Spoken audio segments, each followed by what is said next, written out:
Hi everyone, welcome along to part 2 of Legato.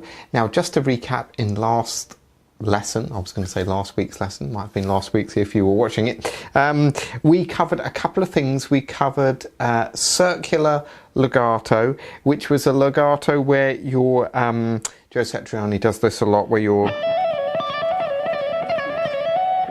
you're going round and round in circle, and you can get kind of long runs from that. And we also covered something that I call tumbling, which was a legato where you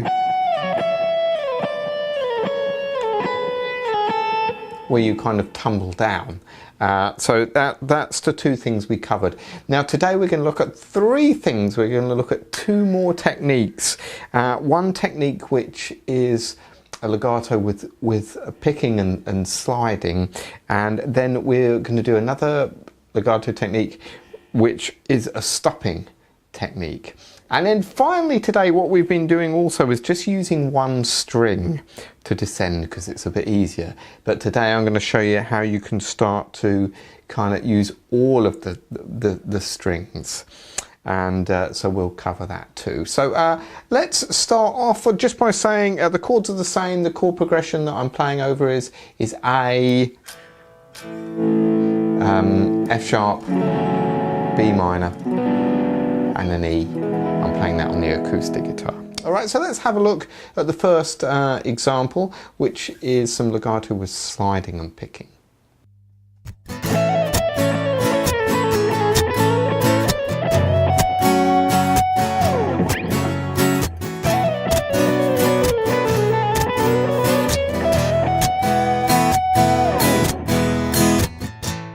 Alright, so in that example, I'm descending and I'm starting again on this 14th fret.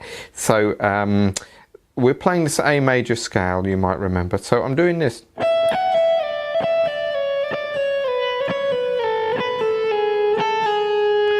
So what I'm doing here is I'm hammering on from 12 to 14 on the high E, pulling off the 14 to 12, but sliding back to the 10, and then you're doing that all the way through.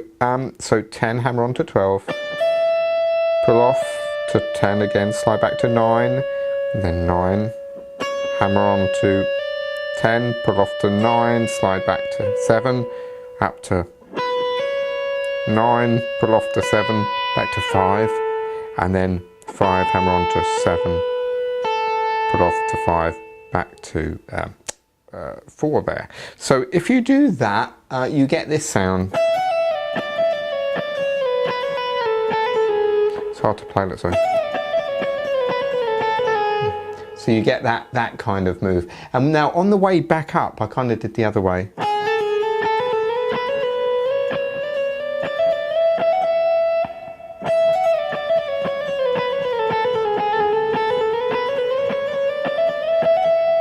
So there, I'm hammering on, but the slide then, 4 to 5.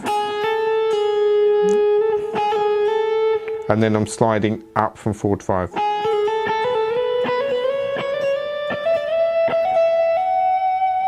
And then I finish on that 14. So now there's a couple of variations you can do of that.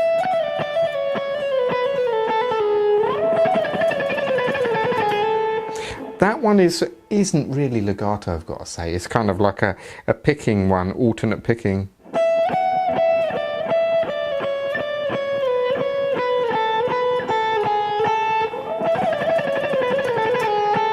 But you are still sliding.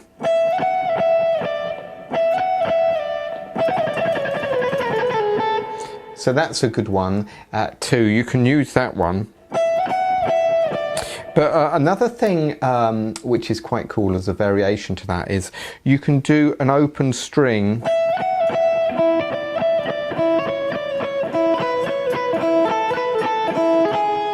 That sounds quite good.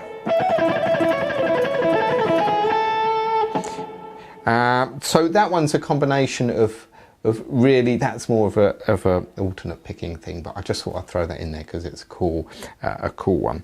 There we go. So that's pick and sliding. Again, Joe Satriani uses that a lot, so you know, you can work that into your playing. All right, let's have a listen to the next example. This one is one which I call, well, stopping really. It's legato with stopping, so let's have a listen to it.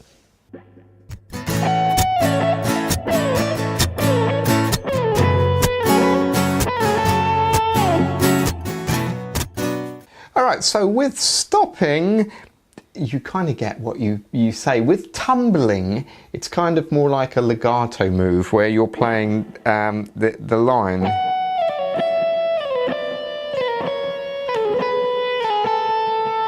And the last note that you land on still rings, you know. But with this technique, you stop it ringing, you know, with your right hand, you kill it. So you could kind of do a combination of the both.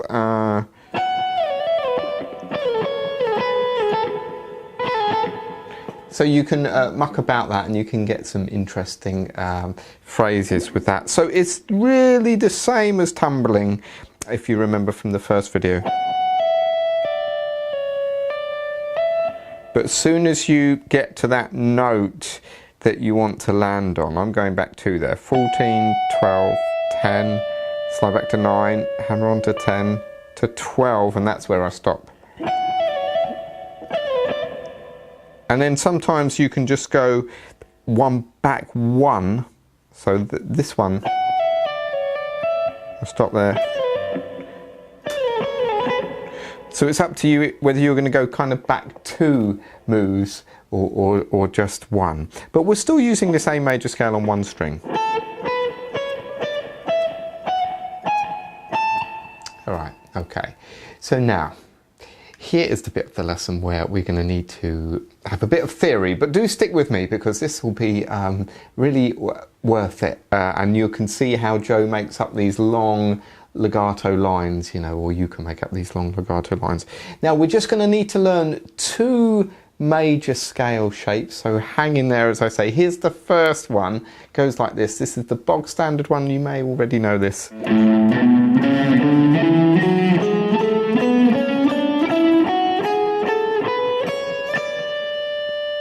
All right, that's the first major scale, so you can see the tab on the screen there. So 5, 7, 9 on the low E, 5, 7, 9 on the A, 6, 7, 9 on the D, 6, 7, 9 on the G, 7, 9, 10 on the B, and 7, 9, 10 on the high E. All right, that's the first scale we're going to need to do. And I'm just going to give you the second one now. The second one is exactly the same as this, but instead of starting on the A note, we're going to start on the second note of the scale, but we're playing exactly the same notes, all right? So it's going to go like this. Let me just play it through. So it's 7, 9, 10 on the low E, 7, 9, 11 on the A, same on the D, 7, 9, 11. 7, 9, 11 on the G, that's the same. And then we go 9, 10, 12, 9, 10, 12, and that's the same on the B and E. All right, 9, 10, 12. All right, good, really, really good. So far what we've done is, with our legato lines, we've learned 4 techniques, and we were doing it on one string. So we were, you know, doing that circular legato, say.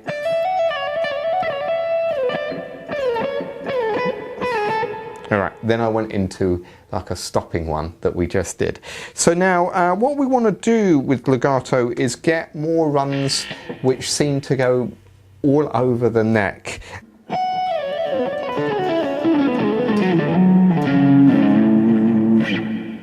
All right, so there we go. Now what I was doing there was I was just going between those two shapes. In fact, I started on that 14th fret that we started our examples on, and I used the two shapes to descend, just to show you can get some longer runs there, which is really good. Now let me just show you how you can do that. The secret to this is knowing your shapes 1 and 2 really well and just doing it on each string. So if you remember, shape 1 was 5, 7, 9, all right, and shape number 2 on the low E string was 7, 9, 10. So we're going to see, can we go legato between those two lines? So 5, 7, 9, 9 pull off to 7, 7 pull off to 5, and then slide up.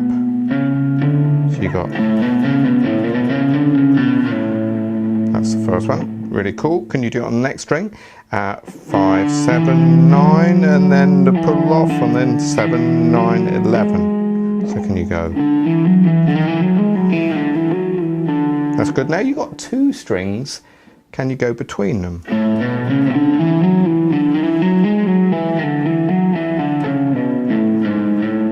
That's good. Okay, that's good. You can do that. Now, D string, 6, 7, 9, and now 7, 9, 11 again. So you can do that. That's good. Next string is the same. 6, 7, 9. 7, 9, 11. Okay, next one on the B string. So by the way, sorry, you got those strings now.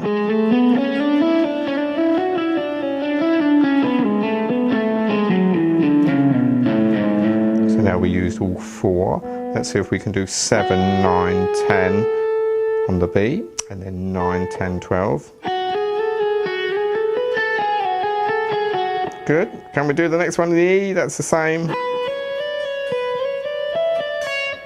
Okay, good. So we've gone through all the strings, there's no more to do. Now once you've got all the strings, just see if you can start somewhere random, and then just see if you can go through the positions. So this is going to sound bad, it's an exercise. So if I start here, shape 1, into shape 2, back to 1, shape 2,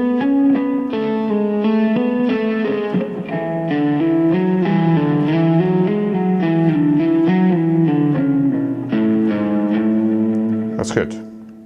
Okay, that doesn't sound too great, does it? But let's see if we can add our little examples. So if we added, for example, if we added a bit of tumbling to this.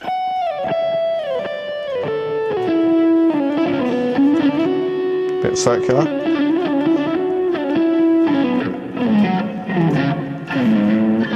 And then a bit of, jerky, stopping and starting.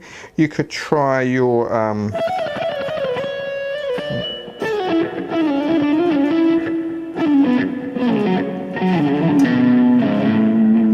so you can add these little things we did with the slides. They sound quite good. You can add the open string.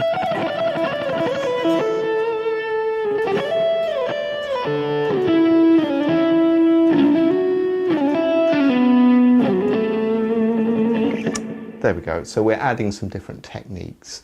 So I hope that helps. Now just remember, when you're going down the strings, when you're only working with one string, there's no strings below it, or above it. So you can get a lot of noise here. So what I do when I descend is, if you look at my right hand,